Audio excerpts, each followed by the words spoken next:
Kia ora, welcome back to another episode of Sharpen Up. Plenty happening on the show today. We've got Joe, I'm probably fresh off a Mad Monday. Congratulations on your win for Ponsonby. You've got the shield, the medal, played your 150th. How are you feeling today, bro? I am feeling wonderful. No, I'm glad to be here. Thank you. You got your champion shirt on, your blazer, your glasses, everything. Centurion blazer. Nice. Oh, this side. Yeah, and I've brought in Uncle Dave. Yes. Uncle Dave Gallagher. Just some facts. It's the 49th time Ponsonby's won it in its history.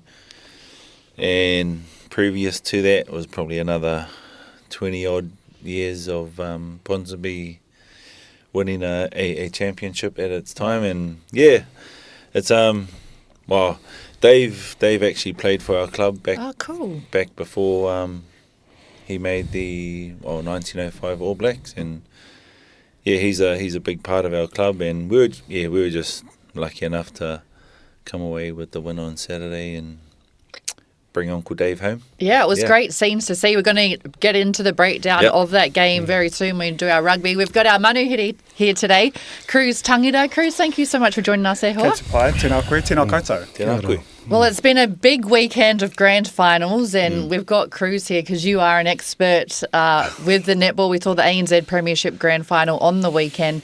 The Tactics beating the Mystics 58-46. Joe, I know you're a Tactics fan. You called it, so you've had a great weekend.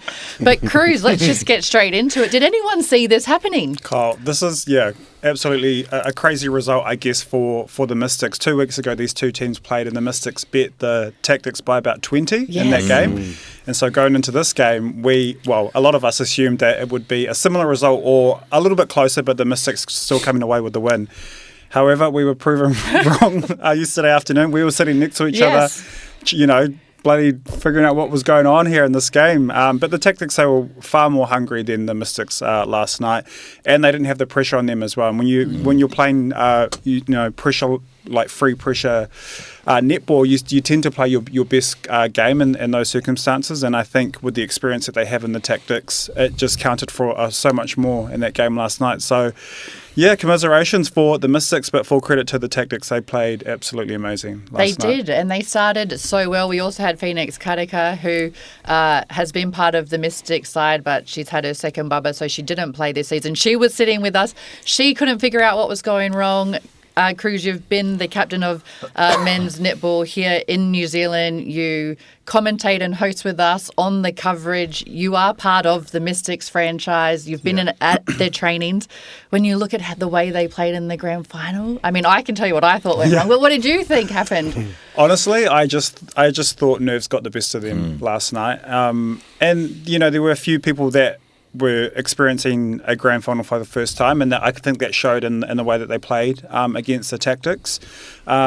People like Peta Toiava, who's normally very dominant in a game of netball, she was shut down pretty well by the likes of Parasokatui, and full credit to Donna Wilkins, Donna LaFagan, who's an ex-Silver Fern.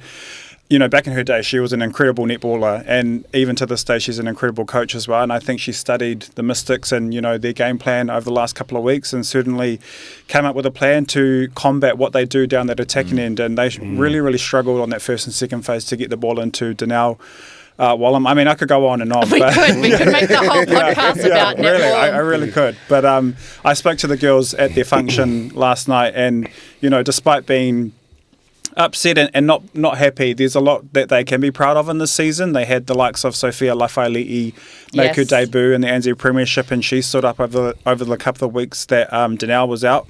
So there's plenty to take away from the season. Obviously, you want to get the win and you want to win the Premiership, but to make a final was, I think, a feat in itself. And the Mystics have done that 3 years in a row, winning two of them. So a big season for them. Che, mean bro. Me mihi ana ki a koe. Tēnā koe. I just learnt, whānau, that I played with Kruze's younger brother, Ethan, many moons ago. But yeah, just putting it to mohe, bro, no hea koe, I tupu koe I here, and just wanted to know your journey in netball. How did you get into to the game of netball, bro? No Taranaki hau, tupu ake au ki Waitara, tētahi taone iti ki Taranaki. I timata te hākinakina o Neti Poro I te tau tera pēr ono taku tau. E whai muri taua wā tano atu ki tēnei wā, e tākoro tonua I te hākinakina o Neti Poro. It was my mum that got me into it. She was a coach back at my primary school. And I was actually playing tennis and netball, and I really had to make a decision between the two sport at around 13, and for some reason I chose netball. I don't know why, because there's no money in it. There's heaps of money in tennis. I should have chosen tennis. And you were a very good tennis player. Yeah. However, netball was the choice, and I sort of just stuck to it. And since then, I guess a lot of opportunities open up. Obviously, Coco and I have worked together quite closely for the last maybe 5 years, presenting and commentating the netball, also going on our Te Reo Māori journey as well, which has been awesome. But yeah, from a young age, I've been playing netball, and for me, it's trying to change the perception that the public have of men playing netball. When I was, started, it was like, oh, boys don't play girls' sport. And do you know what? That rhetoric is still very much evident in this day and age. However, it is slightly shifting towards a more positive whakaaro. But I really want to break down those barriers and allow people to be themselves, choose whatever sport they want to do. And if netball is it, then hopefully those doors are there for people to walk through.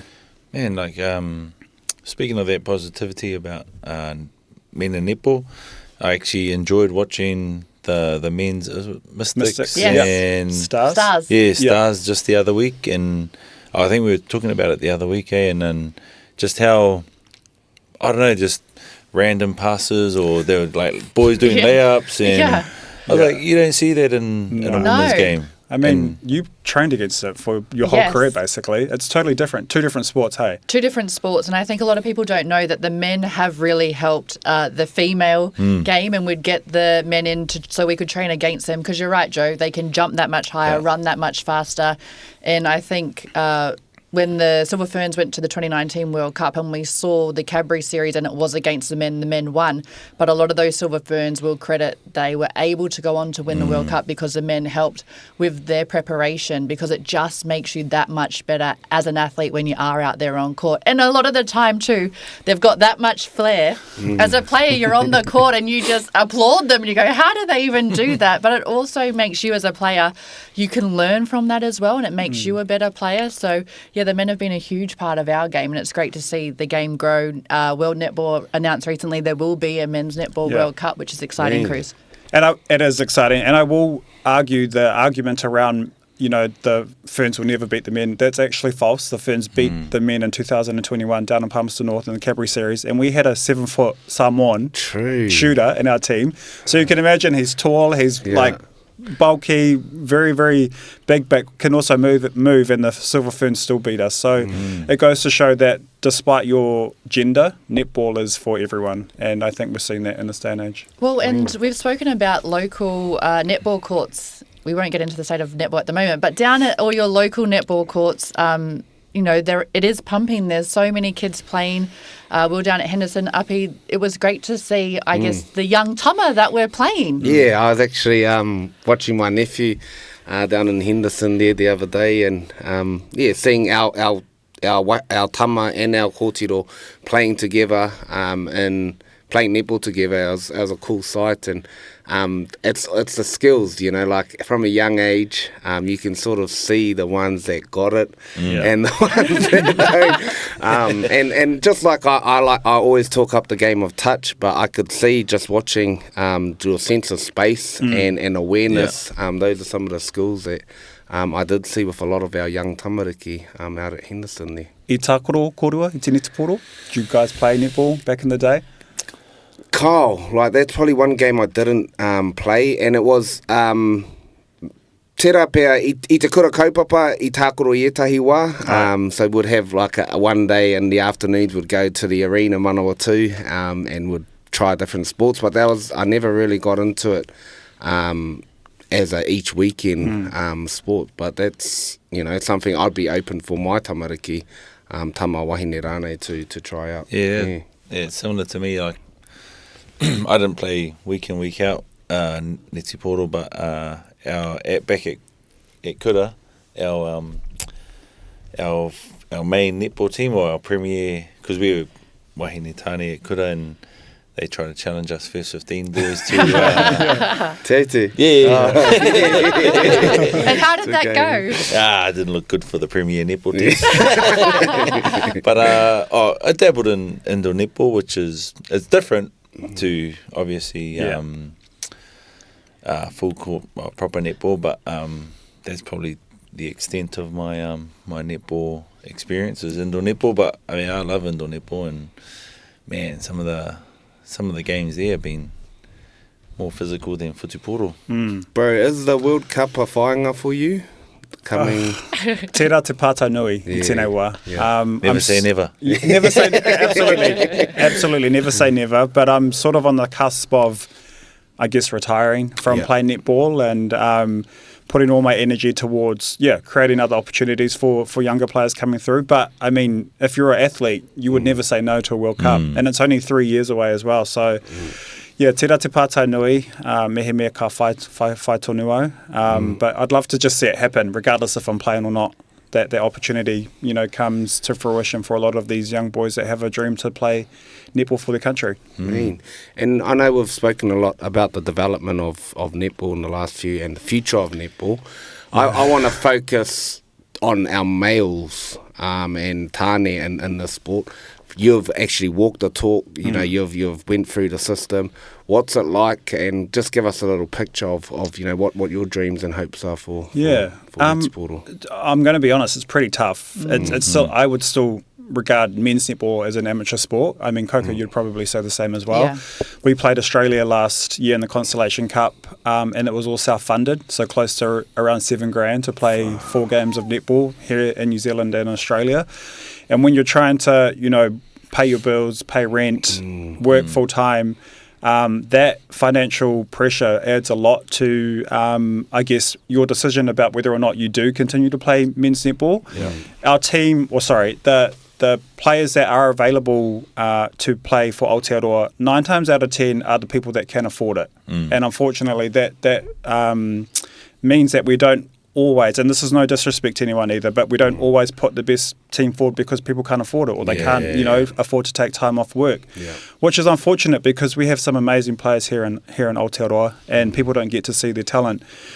So it is still an amateur sport. Whether or not we get support from Netball New Zealand or World Netball in terms of financial support, that is another question. But men's netball also has to do their job and coming to the table and finding sponsorship, supporting the athletes and making sure that there is a proper pathway that these people can go down. But I would say it's tough at the moment. I still would say it's grassroots, and my hope is when I leave the sport from a playing perspective is that I can hopefully bring a bit more attention in terms of viewership but also financial support as well, so that men don't have to rely on paying $7,000 to play a tournament and to represent your country. Yeah, no, that's not the case that's the case in other sports too. Is it the same with touch? Same with touch, yeah. Same with basketball. We had our under 19. Rugby. Let's stop there. But you say it's amateur, and you mean in the regards to that side of things, but knowing all of you, you are elite athletes. 100%. And you are the ultimate athletes. And watching New Zealand and Australia play each other last year, like, as you said, Joe, it's so enjoyable to watch. Yeah. And they are expecting you guys, and we love it, when you do play before a Diamonds and Silver Ferns match. It's incredible. It's just unfortunate that it is still in that amateur space in those regards. 100%. This is, I don't mean amateur in regards to the players. That they are top are great. Athletes. But, for example, we only came together 2 days before we started playing Australia. And that is not enough. I mean, the results spoke.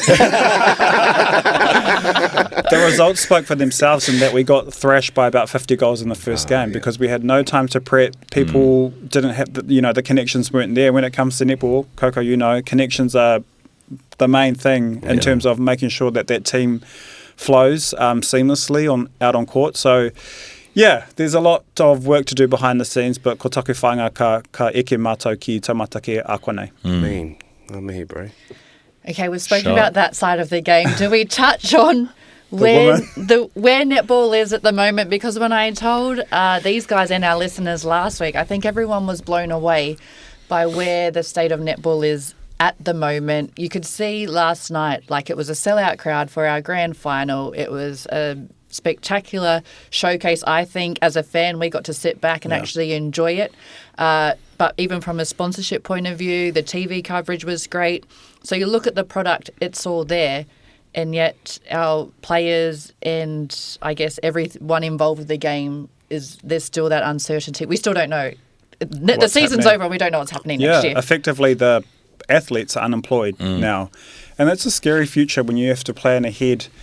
You spoke about it, Coco, on the show. Do you take a contract in Australia or England, or do you wait until that broadcast deal is signed and then figure out your next steps there?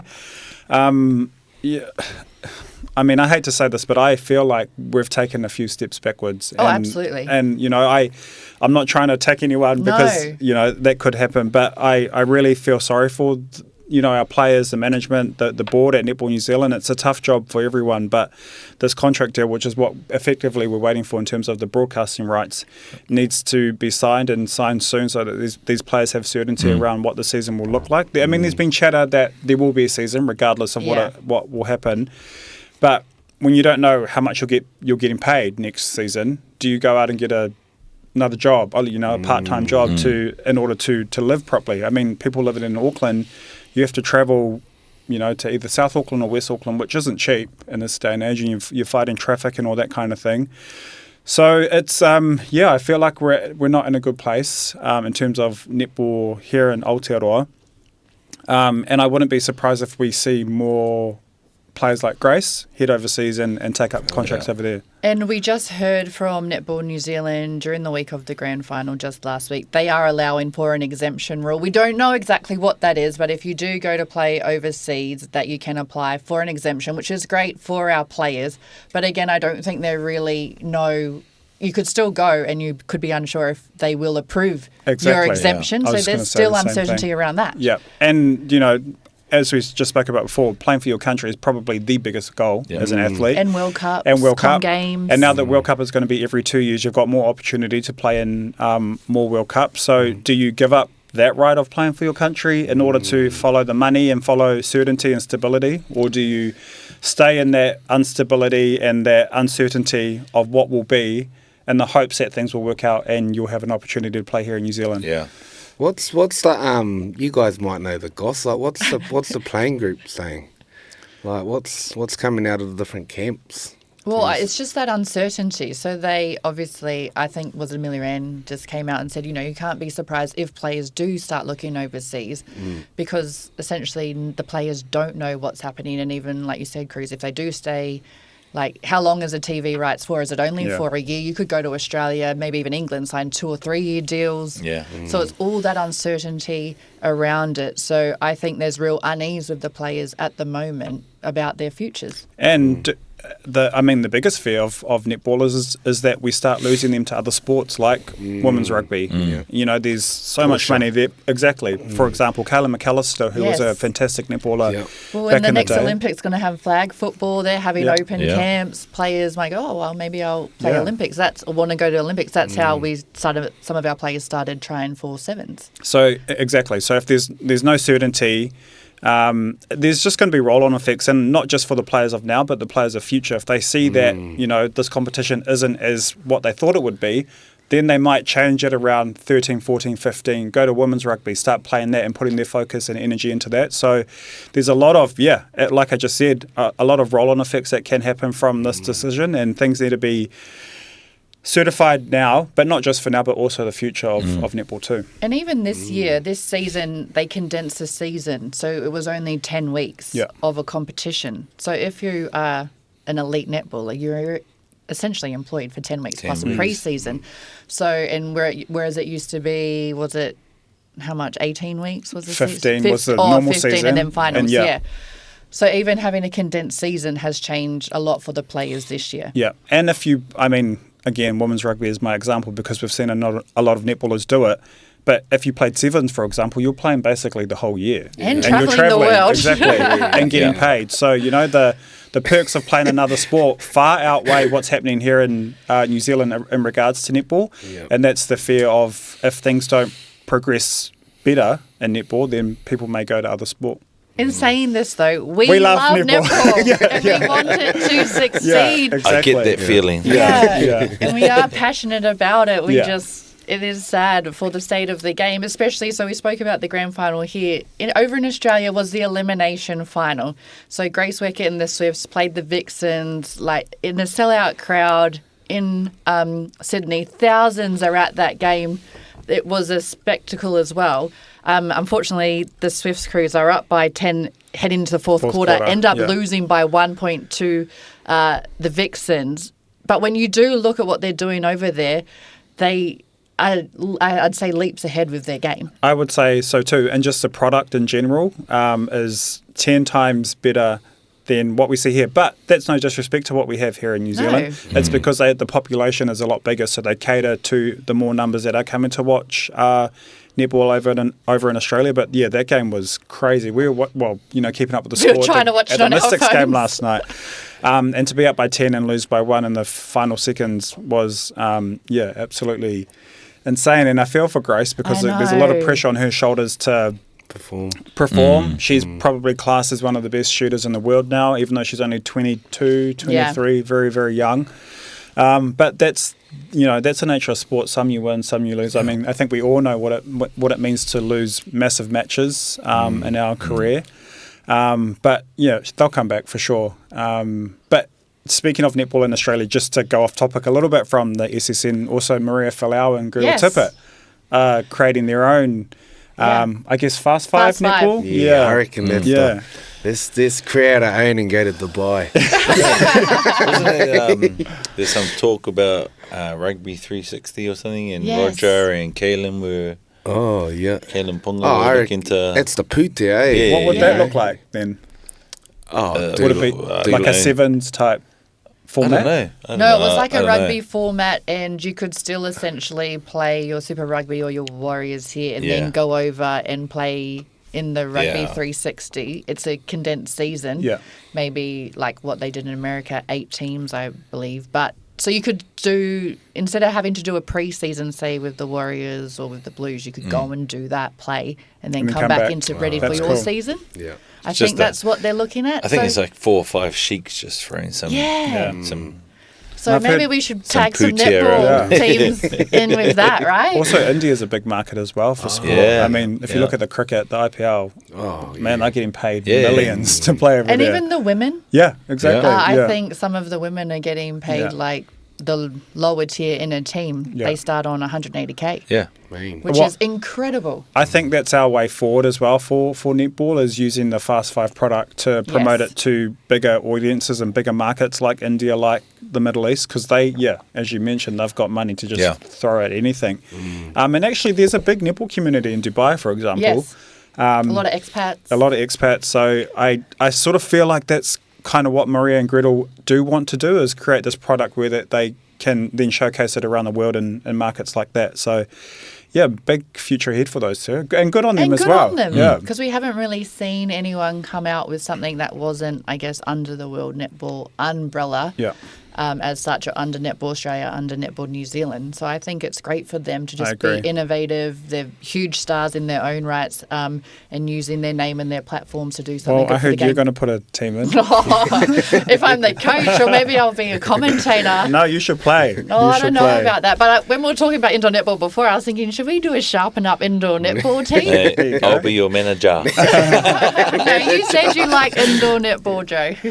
Yeah, I can. Yeah, I'm a shooter. Who's Yeah, I going was to gonna fly say. Pity up? Yeah, he reckons he was a netball star. Moving on to the rugby, we've talked about the Mystics going down, but Joe, your team, you held it up for Auckland this weekend, getting the win. Congratulations again. Thank you. How was it, I guess, playing in the game? And you spoke last week. everyone knew it was going to be your 150th, but you didn't want to make it about that. And you said you would happily trade in your 150 for a championship. Yeah. You got both. Yeah, well, yeah, the week was a massive build-up. Like, everyone made it about the 150. Yeah. And then... New Zealand Herald, I saw the article Yeah, New Zealand Herald and Crowd Goes Wild came on. And, Nice. And to your credit, much deserved. Yeah, I know, but no, but you know, like when it's in your face and you see it all the time, it's like, oh, I just want to get on with the Kimu and distracted just, you, it was more Barry? distractions than anything. But no, like I said, I accepted the occasion for what it was, but I was really there just for my team, and like we got boys who were straight out of Kura, and this was their first final, and there were boys that were like, this was their third or fourth, and it was more wanting for them to achieve rather than this karaua still trying to lace up the boots and play. But no, it was a wonderful day, and Marist, Auckland Marist, a shout out to Auckland Marist, they definitely brought it. Both our clubs are massive rivals, and we're just lucky to come away with the shield and the win. Mean. Yeah. But what did you get for the 150? Like, you get the blazer for No, I got a blazer. This is the Hundi blazer, but I thought it was just a pat on the back and thank you for your service. sort of a pukana. but Saturday night the club did a sort of special presentation. They had a framed jersey, 150, and actually this is going to be my sharpen up moment, but I'll save it. Okay. And there's like some credentials that they're reading out, and it's on the plaque on the jersey. Yeah, they got one wrong. But it was I just got a jersey with the embroidery of 150 and the game and whatever it was. Mean. Yeah. And the boys did a haka. And what year did you debut, bro? For Ponsonby? 2006. Wow. Oh, so what's Yeah. that? 20 years ago. Yeah. 20 years ago, yeah. Holy heck. I got What's it like playing with your son? Bro, like so the tradition is, like, when you win the shield, the youngest player gets to put it back into the cabinet. We got a cabinet at the club room, and our the youngest player only left Kura last year. Wow. So we were like, we joke about it, and there's two boys that have just left Kelston last year. They was there last year.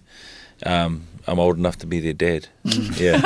So it was a wicked feeling, and all the boys are still celebrating at the moment right now. I was going to say, how were the celebrations? Yeah, unreal. Like the Saturday night, the club room was full with ex-players, whānau, kids. My son was still there till 11. Nice. Yeah, he was still going hard.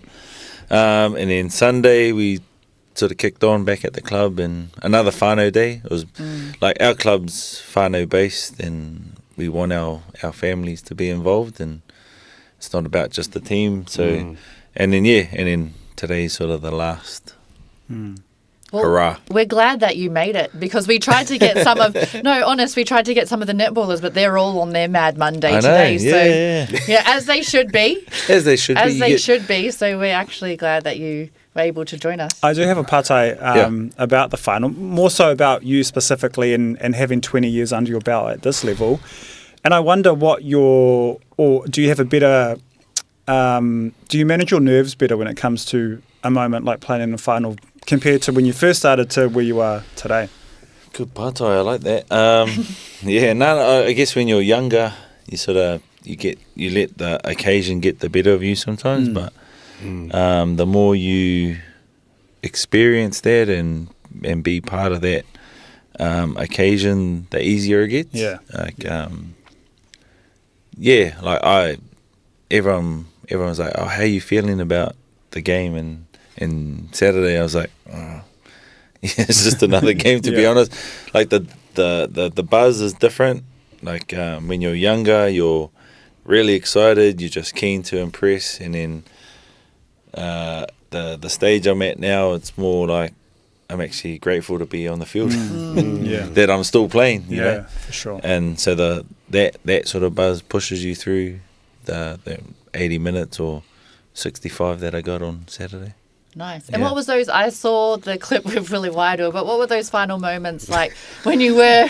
That cracked me up actually. If you haven't watched it, go and watch it. But the final moments when you knew that you guys had won, but you got to like be there and enjoy that moment. Yeah, it's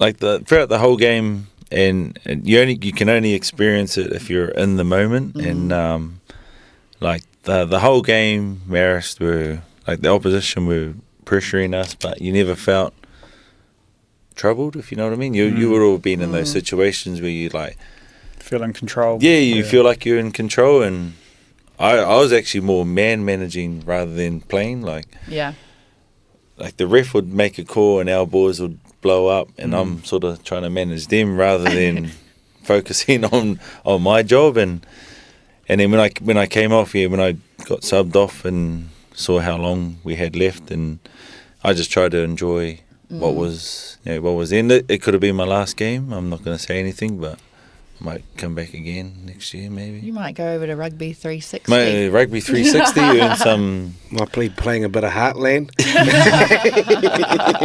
What about coaching? Would you ever consider? Nah, that's what, like I said, that I've said. He's been coaching the last 3 years. Player coach. No, like I guess the next chapter I'll be keen to go into coaching. Wherever that goes, I don't know. Yeah, that is sort of the next step. But my wahine did say if you carry on playing, you're just prolonging that coaching that time to go and coach. So maybe I should start next year. Yeah. Well, what like there's a partai for all of us. There's probably only one retired athlete here, but these quarters are still trying to hold on. But like, what is the moment that you know, like obviously for some it gets taken away from them the opportunity to play. But what are you waiting? You've won this. You know, what are you just gonna your body or no like. My body feels like I could play another 5 years. Must be I nice. wish I don't know. I think I mentioned a couple of podcasts maybe a while ago where the older you get, the less training you do, but the more you feel like better about it. Yeah. And that's where I'm at now. Like I don't train as hard as I train hard, but I don't train hard when you were like 19, 20. Yeah, and you know exactly what you need to do to get right for game day throughout the week. So I feel if I'm in that mindset, I feel like I can keep going. But back to your partai, and I was just talking to one of the boys today at our wānanga, let's call it. He was like, when are you going to finish koro? And I was like, I think what will stop me from playing and moving on would be my boy. So once he starts getting into his sport and the time needed for him, that's when I know I could give it away. Like right now I feel I could go again. Aroha mai cows. Aroha mai. What was your moment, Coco, when you decided that, you know, playing wasn't for you? And also adding on to that question, what is that moment like, the transition between playing and not playing? Because it's sort of like he momo tangi, tēnā. You're like letting go of what was and coming into something that what will it's be. a long tangi. What was that moment like for you? And it's something you've done your whole life. Like I played netball from when I was 7 years old, and I just knew I always wanted to be a professional athlete. And so coming to that decision is hard. And that transition is hard. I was lucky that I was already working in TV then, and I really enjoyed that side of it. So I had a taste of that, and you still toss up within yourself, is this the right thing to do? And they always say once you finish playing, that's it. You're probably never going to go back. But for me, I had 2 knee reconstructions and an Achilles reconstruction as well. So I say I've got half a good leg left. So I loved game day. I love all of that. It was just the training 2 to 3 times a day. My body, the wear and tear, it just couldn't do it anymore, especially my knees being held together by screws and bolts. Like I started to feel that. You would know on the hard courts every day. And probably when I was playing, the game management wasn't the same. Like you still train the same as the young 18-year-old who's straight out of Kruze. It wasn't like, oh, you're a bit older now, you're more experienced, we can pull back on what you need to do. So I think times are changing, which is great, and probably now I wouldn't be training like an 18-year-old. Yeah. But for me, I was still expected to do all of that, especially a centre in the middle. It's a lot of wear and tear. There's a lot of agility on the knees. So for me, I knew I was coming to the end, and I spoke to Sulu Fitzpatrick about this. You probably know 2 years out just how you're feeling. And I just loved working on the TV side, still being part of the game, getting to share my whakaaro about the game. So that's when I knew, okay, I'm enjoying this and I'm going to make this leap. Still scary. And I still, when I'm at a grand final and you see some of your old teammates playing or they're nailing a warm-up drill, which you just love, and all of that kind of stuff, you do miss it. But not enough to get back out. No, and when I see them landing or falling over, and I think, oh, nah, my knee's going to do that. So it was hard, and you're right, you do have a tonguey about it, but you're just grateful for the times that you still have around the game. Yeah. What about you, bro? Well, I would say I'm still active, like an active player, but as Coco just said, I feel like I'm about 2 years out from fully calling it quits. And I don't think, I may be delusional saying this, but I still feel like I can play some pretty good netball. No, you can. Hey, I was going to say, you look like you can. Yeah. And those who don't know, Kruze is one of the biggest names in men's netball. Thank you. And all the women do know Kruze. So he is a very good player and can still play. Tēnā koe, mihi ana. All the games I've seen, you're in them. Oh, exactly. Yeah. No, thank you. I appreciate that. Yeah, I feel that within myself, but I also know, I think it comes with the want to still play as well, and whether or not that is what you see for your life in, 2 or 3 years. And if I'm being honest, I don't see that for myself. I don't see me playing netball at a high level beyond, say, 2028, 2029. Beyond the next World Cup. Beyond that, yeah, exactly. So I've been very open in public about my whakaaro about playing still, and I wouldn't be surprised if I call it quits by 2028 and just focus on creating opportunity in the TV space for other males that are coming through.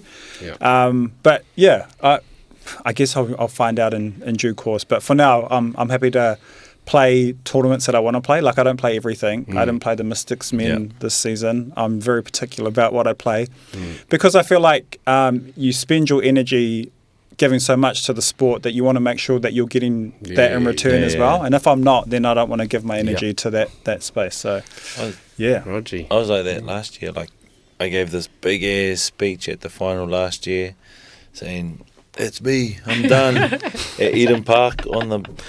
because we were co-captains, and my co-captain goes, "Bro, you do the final speech for us." I was like, the last hurrah. I was like, "No, me no kia koutou." This is me, I'm done. And then, but then you get to the point like this year, 2025, and the boys were pre-season training. I was looking at videos on social media, and then I was like moping around the house, and Kels was like, "Are you okay?" I'm like... She was like, "Please go." No, pretty much. She was like, "Oh, just go down and catch up with the boys." And then that turned into taking my boots to training, and then that turned into my boots were on, and I'm running around with the boys, and I was like, I don't think I was ready. And then turned into, 150. Uppy for you, but more so when you first started playing, and as mentioned before, you played with my brother at the Eels in the under-20s. And I wonder that the pressure of trying to make it, so to speak, and how much that plays on you as a young athlete, because not only are you playing for yourself, your whānau have sacrificed a lot for you to be in that position that you were in. And does that play into, I guess, your headspace when you are such a young athlete? You're trying to, make it through the ranks. You've got a lot of pressure riding on you as a player to perform. Does that play into your mindset as a young athlete? Yeah, I can only speak about my experience, and I did see a lot. But for myself, going over there and chasing the dream, a lot of Māori boys' dream was to go and do it, and to be with your brother at the para and the 20s. there's heaps of pressure. You know, like heaps of pressure was on us, and I think we had the same agent too. And you know, learning all that world, the agent world, the manager world, like the nutrition world, like everything and trying to grow up and be a man too, living away from home. So I think back to a lot of those times as a youngster, living over and moving to Aotearoa to chase that dream, and I think the pressure was huge. I think back there was a core group of us young Māori boys that went over at that time, and not all of us made it, you know, and we all dropped off at different stages on that journey, and that's sort of one thing I'd like to encourage. Was one main message was education and other work, you know, and having, you know, we talked about sport being your identity, and you know, knowing that there's life outside of footy too, you know, like, and I can speak about my little brother. He had the same dream. He got a concussion at 19 years old, got told he could never play contact sport again. So just like that was his retirement, you know. So I every day, every game, I play like it's my last, because I've seen the repercussions that my younger brother went through too. So yeah, that's some of my whakaaro it's awesome. and experience. Crushing also as well that as a young 19-year-old that you lose your dream. And, you know, a lot of our identity is based in what we dream about ourselves and whether or not we're going to make it one day. And to have that taken away from you at such a young age, it obviously would play a huge part in, you know, how you move through the rest of your life. I mean, your brother's doing great. So it didn't matter. But there are, we found his purpose.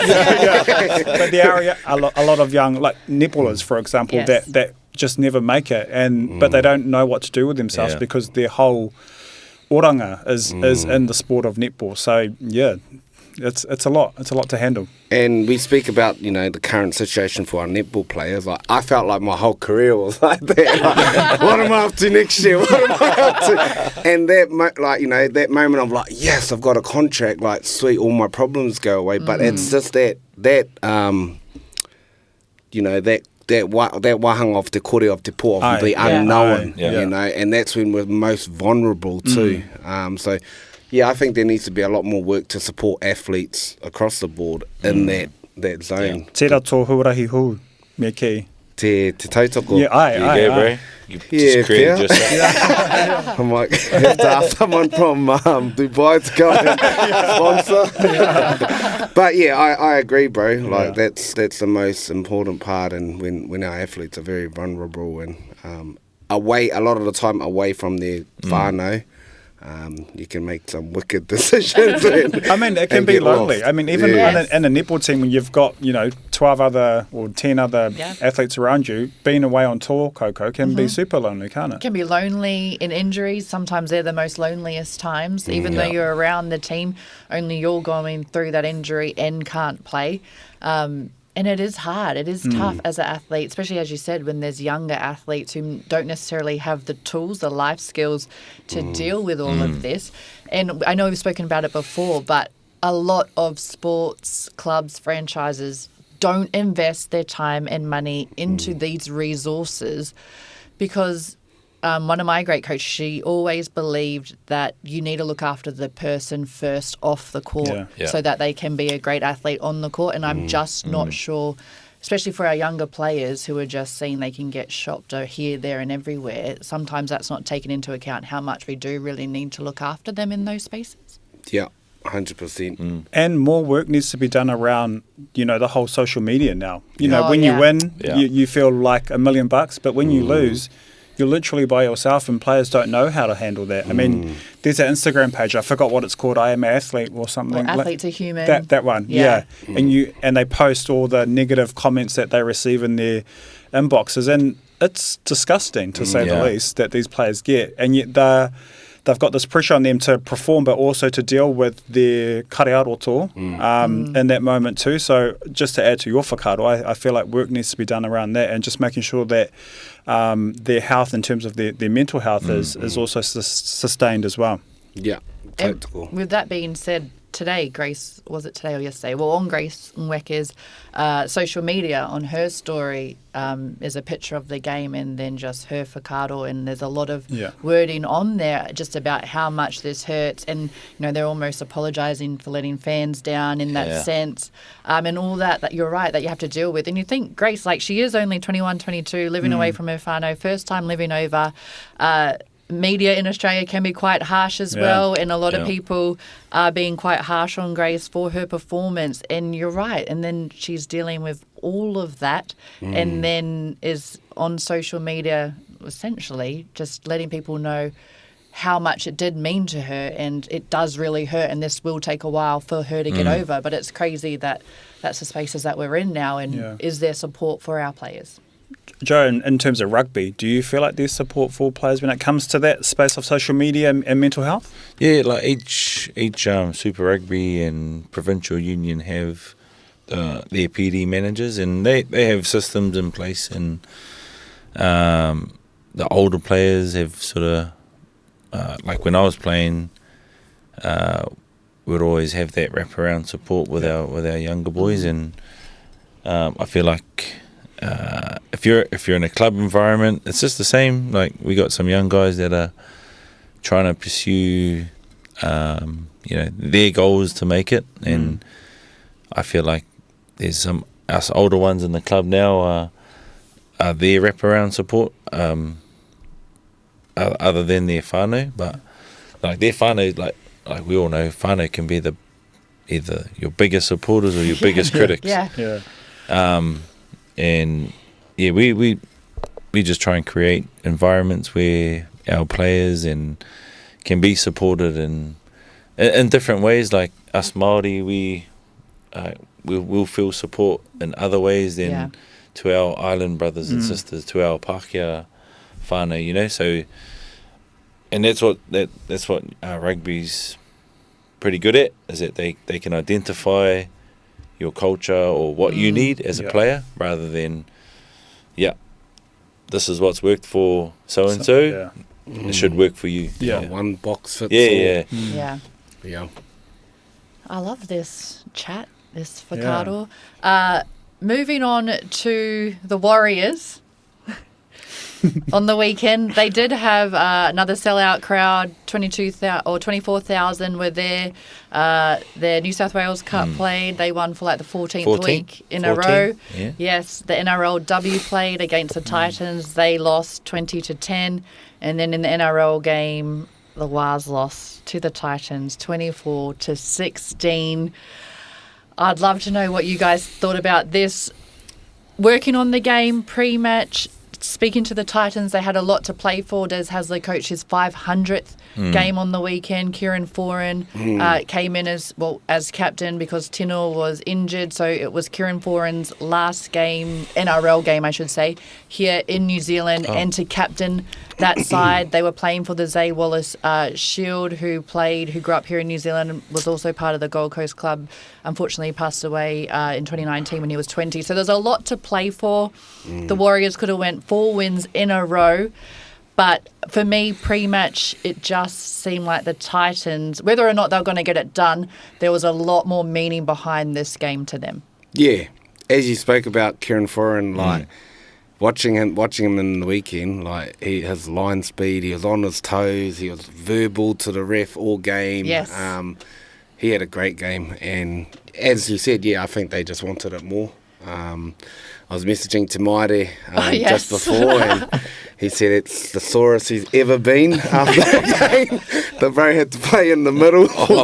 Wade Egan failed his HIA, so he had to go off. It was very early in the game, and Tamaida had to come on.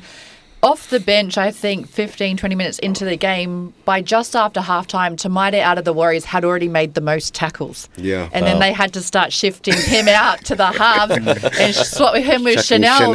Because when you think Tamaida, how much minutes has he been playing each week? Maybe 12 or so, 12 to 20 off the bench. Not that many. Yeah. And not in that position. And to come, like, most, because I played in the halves and there's a half, and you're sort of known as the guy that shies away from, the tackling.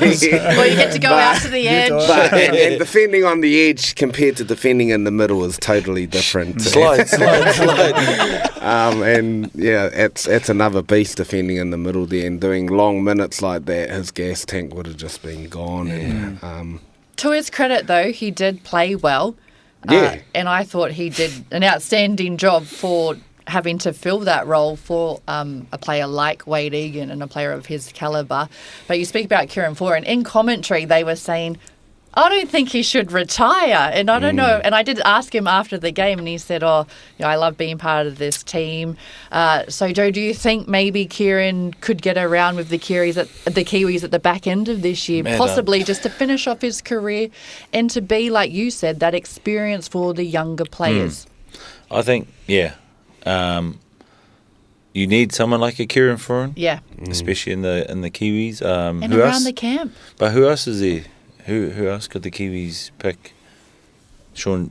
Obviously Sean's gone. Yeah, Sean's Is there- gone. We'd have Jerome Hughes. yeah. Dylan would be out with his injury. But they do have Dylan quite a Brown, few yeah. options, but you'd still maybe Again, have yeah. Kieran off the bench in the number 14 jersey. you kind of need a Kieran in camp just to keep that experience amongst the team, especially when you get to games where it can be quite tired or do or die, and someone that's experienced who's been there and knows how to direct the team And direct the ref. I appreciated that Yeah. on the weekend. You're right. There was never a call made where Yeah, Kieran, no, that and was he's quite got that strange, he's yeah. got that respect though from the refs. But He's it was like every 312 call, games. that last 10 minutes, he was in the ref's ear, and the ref's, I know, I'm getting there. And then again, another call, and he was right in the air. And Respectful though, and I think when you look at the way they lost that game last week to the Tigers by that 1 point, I think he was just obviously trying to do everything he could as a captain, as a leader for that side. Kruze, my partai to you is when you look at the Waz, the movement they've created, how incredible it is for a fan to go to games like that. I've spoken to these guys about it, but it's how do we get that in netball? Because we were there last night and it was great. We don't necessarily get it throughout the entire season. But to see what the Waz have created over the last couple of years, I feel like that fan engagement is sometimes what netball is missing. I 100% agree, and I think it comes from an event perspective and creating something like game day that's a big spectacle. I don't feel like we see that. Yeah. At the moment, we could have something similar to the Waz on a micro level in netball. I mean, there's 6 teams, so it's hard to have it right across the board. But certainly the energy, the enthusiasm is lacking a little bit when I think it comes to game day. Like even having, if you go to the Breakers, their music is like pumping the whole game. It's a party. It's a party, yeah. And it's certainly not a party at netball. Sometimes it feels like a tangi. Just because it's so somber and so quiet. And the girls are, giving it everything out on court, and I think they will feed off that energy if it does, when it does lift. So, yeah, I think it comes from a event perspective, what they do on social media in terms of, putting out good content. But yeah, even like having a day like, I don't know, dress up day or paint your face day, which sounds so stupid. But if you look at the Waz, even a magic round where all the teams play in one venue Exactly. on one weekend. Like, let's all go to Queenstown for the weekend. And bring back ex-players like yourself, Queenstown. bring back, Irene, the big name players, and create like a big event. I think in yesterday before the game between the Swifts and the Vixens, they had a luncheon, and I think tickets were about $250, and it sold out. Yeah, it was a sellout. Like so many people were so on board for that game, and those are the things that we can do here in New Zealand. But we just need some fresh ideas at the top to bring it in, and that too. Yeah, those sheiks. For Uppy and Joe, what would get you along to a netball game as a spectator, to take your nephews, to take your son, to take your whānau? Because I was asking Phoenix's fiance, Paddy, he was with us at the game, and he obviously plays for the Blues, plays for the All Blacks. He was enjoying it, but I said, Paddy, like, what? Obviously, Phoenix made you come along, but what does netball need to do from a fan's perspective, from a male's perspective, to make it more appealing to come along and support wahine?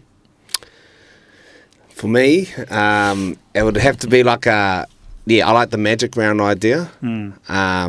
Vibey, music, kai, drinks, you know, having that sort of... And I quite like nighttime, Okay. you know, like dark. Like, Or they're playing lights. no, like the court can be lit up, but, you know. But you guys in the dark, I Yeah. did think that last night, and It's- we've seen it over in it's other like- competitions. It's like Yeah. a new So thing like I the found whole out. stadium's dark and it's Yeah, just so it's light like on the court. fishing. Like I've always liked fishing during Fishing the and day, but fishing at night hits different. It's like that. Yeah. I got you. I kind of agree, to be honest. Like, I think that would create such a cool atmosphere if it was at night, or you had like pyrotechnics, like, you know, fireworks and stuff happening, A just light little show. things like that. Yeah, Yeah. a light Yeah. show. Joe, for you? Just like Kruze said, mine would be more the vibe where, like a breakers game where there's Yeah. music and entertainment or I don't know, something. I quite like the at dark, Netball in the dark. like a WrestleMania, with a light up glow in the dark like ball. like a WWE. Just the court is lit up and everyone else is dark. It's like boxing or MMA. Yeah, You like don't boxing, do it at yeah. night. You do it and during the day you do it at night. Like, Okay. Yeah, Oh yeah, sweet. that's my whakaro anyway. No, well, we'll put it We'll out put it there. forward. Yeah. Absolutely.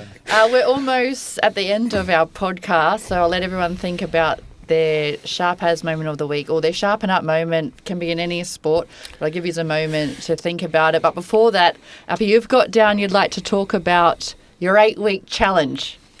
Yes, I got a confession. Here we go. Today was my first day of my 8-week challenge, and I've never, ever completed a challenge before. I'm normally a day 5, day 6 later ball. But I'm giving it everything, and I just like some tips and tricks around keeping a nice diet and staying on board of a challenge. So if anyone has any tips. And when I read this, I did say to you, I was like, Kruze has been smashing, you've been smashing your challenges and everything. Trying, Yeah, yeah. getting an 8-pack, so What's maybe the- you what's can the trick, help bro? Uppy, What's because some Uppy's tips? got, I've never stuck to a diet. Honestly, keeping it interesting is certainly, the way for me to stay in shape. And also I took up running as well. I mean, that may not be for you. Yeah. But I feel like running is like... But talk about interesting. Yeah. I get sent this menu from my Who trainer. are you doing it through? Tamati Samuel's training, it's called. So okay. he sent it through, and it's got this list of 200 things. And I'm at the bloody countdown going around. Bro, it took me 2 hours to shop. He's at the first one And going, then I got to the counter, $500. It's more than the bloody challenge. And it's only for 1 week. You got 8 weeks to go. So I need all the tips, bro. He's lost Honestly, it. He's I lost it reckon- day one. I reckon like Chat GPT is also really good too. Oh, So yeah, put that, yeah. whatever that is, into Chat GPT and ask for recipes Cheapest based on, way. yeah. Like, do you Yeah. need to get like dates and like I don't need- paprika? Bro, I've got it all. Come to my funny man. Yeah, keeping it interesting, working out with someone as well, or doing Yeah. it with someone, I think helps. I mean, you're always fit, Coco, so you'd be a good I person to try. ask. There you go. You run 5K a day. What do you mean you try? That's Well, good. Yeah, that is good. Yeah. But still, I love my chocolate and Yeah. all the rest of it. And that's the hardest thing. And I'm like Uppy, I can probably do stuff for a week or two, and then Yeah. I start travelling for mahi, and then Yeah, it just it's all goes tough, out the mate. window, Yeah, all yeah. that kind of stuff. Yeah. Joe, for you, have you ever done a challenge or anything like this? And our listeners, let us know, comment on our social You've media. done them all, eh, bro? Any tips Keto, and tricks? More keto. keto, all those bloody ones. You've But done it. I'll be honest, don't ask me like right now because my day one for my 7-week challenge started today too. And that went out the window at 11 o'clock today. No, but It's tough. Like keto is good, but it's hard to maintain. I did talk to experts or so-called experts, and keto is only good for like in blocks. And being Maori, I'll do my 6 week my block of keto, and then when it was the off week, it went way out the window. Do you like carbonated water, like soda water, sparkling water? Yeah. Any water. Bro. So that's a really good option too, because it fills you up. What's the thing in it? The bubbles. There's a proper word for it. Carbonate. I just said it too. The carbon in it Yeah. makes you feel full, and you're Yeah. only drinking water, so there's no calories or anything in that. So that's another option that I tend to try and stick with. Maybe fasting. Fasting's a good Or one. that. I've started all those, but I've never finished, and so I've made it a mission of mine. The next 8 weeks, whānau, I'm going to ki te kaupapa. Maybe it's a hinengaro thing. It's a hinengaro thing. But yeah, in my whole career. Do you need us to text you or message you every week just to say kia I need it all. Kia Need it all, whānau. That'd be great. Well, you'll have to keep us updated. And as I said, our listeners, help us out, tips and tricks. Or let us know if you are doing something similar. We'll do our sharp as or our sharpen up moments of the week. I'll start. Sorry, Kruze, if this is your one, but my sharp as moment is the Tactics winning the ANZ Premiership Grand Final. They were not the favourites at all. I think even in my prediction, I said the Mystics by 6 or 7. Or if you're a Tactics fan and you believe they're going to win, if they do, it'll be tight, maybe by only 2 or 3. They came to Auckland in the stadium last night. They did have fans, but they were against all the Mystics fans, and they just turned up from the first centre pass. They played the best netball they've ever played, as you said. Donna Wilkins, Tuhinga Sylvia Rickett as their coaches, I thought really outsmarted the Mystics. Was great for the game, so that is my sharp as moment for the week. Mickey. My sharp as moment is a shout out to Okuma. They hooked it up with a lot of fishing gear that I got to test out over the weekend. This is where the fishing in the dark. The fishing in the dark. Yeah, but it's safe casting in the dark, bro. You got to try it out sometime. But yeah, my sharpen up moment was obviously I didn't catch any fish. Just me and my mate decided it was a good idea to take his dinghy out to the deep blue, 1,000 metres deep. No, thank you. I've seen movies. I was like, bro, there's no other boats around. So luckily we got back in safe, but I don't think I'll be doing that again. Bro, that sounds like a real, like those movies. Bro, it was, bro. Out at sea. Could have went horribly wrong. Yeah. 100%. But my sharp as moment would be the Tactics, but more so around who they had in the background. Yeah. So big shout out to the Hansen whānau. Obviously, we can contribute the win to the girls that were on the court, but if you look at who was in the background, Steve Hansen's daughters running the ship there, and I did see in the news just how much influence they had in the team, and like you can't argue with that whakapapa, you know. Steve leading the ABs to success, and then obviously his girls doing what they do in the netball realm. So yeah, that's my sharp as moment, and my sharpen up moment was to my club when they presented me this wonderful taonga, and then I look at the plaque at the bottom and they're like, Joe Royal debuted 2002. And I was like, mate, Did I think I was still at Kura back then. And I had to, I didn't want to whakamai anyone in the speech, and then just had to pull the bros to the side a bit and say, hey, we might have to change that to that ruatua ono, right? Nice. And Kruze, any sharpen up or sharp as moment, or both? I just have a sharp as moment. As I mentioned before, I'm a big tennis player fan. And Venus Williams came back after 2 years Yes. of retirement, and played in Washington, D.C. Won her first run, but then lost in the second last week. But to be playing at 45 and on the WTA is pretty impressive. And, her and her sister Serena have certainly opened up many doors for many tennis players, both men and women around the world, and to have a legend like her still playing, I think is pretty cool. So yeah, Taku Sharp's moment is that one. Neke. Yeah. And mihi ana kia koe, thank you so Ai, much for mihi ana being kia our koutou. manuhiri, especially coming in at the last minute and I asked you and you said, just because you're my good friend, Coco, Yeah. I'll do it for you. But thank you. We'll That's let our netballers stay on their Mad Mondays and Yeah. enjoy that. But thank you for sharing everything with us. Joe, big congratulations to Hold you. it up. Hold it up. We're very, very proud Bring of you, that bro. up in front of the Yeah, there you go. There it is. There it is. Uncle Dave. Uncle Dave, Drink your Kahlua congratulations. now. Thank you to all our listeners, to our sponsors, Beard Brothers and Groove Bar. Also, if anyone would like to sponsor us, because this could possibly be our last episode, Oh, no. but any sponsors or if you know anyone, let them know that we'd love to have you on board to support us in Tautoko. But hopefully, we'll see you next week. Chi-chi. Sure.